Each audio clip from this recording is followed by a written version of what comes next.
Hello, this is Gay from Literary Chow. Now, in this video, I will be showing you some ways to hook your readers from the first line.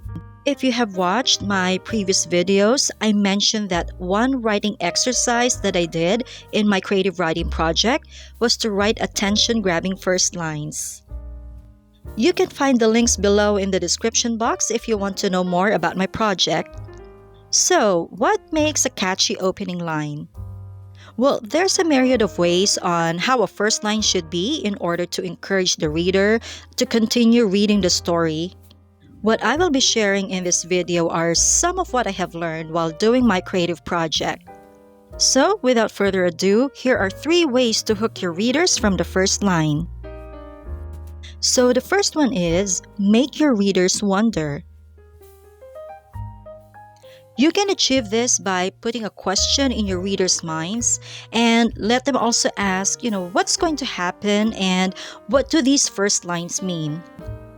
One book that comes to my mind is Fyodor Dostoevsky's Notes from Underground. The first line says, I am a sick man. I am a spiteful man. I am an unattractive man. Well, I know this sounds negative, but still, it's one of those unforgettable first lines because the reader would wonder, why is the narrator such a nasty talker? And then the reader would wonder, did something happen to the narrator? And then the reader goes on to read the novella to find the answers to the question running in one's mind.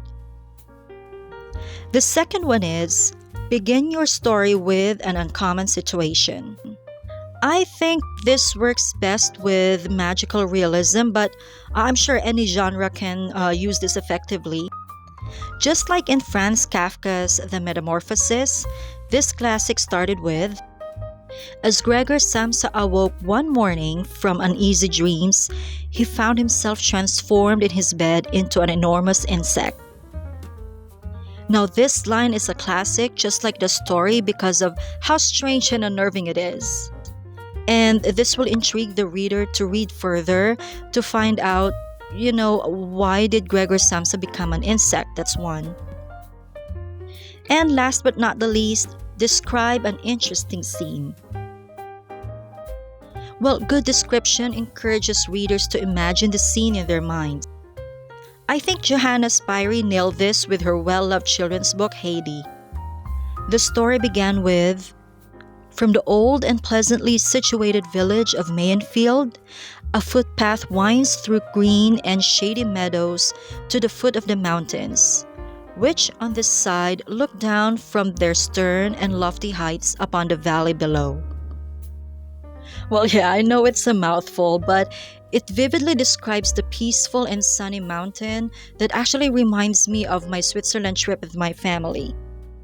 Well-written descriptions encourage readers to imagine the scene in their minds, which also evokes the feeling of nostalgia. Describing the setting also sets the mood of the story.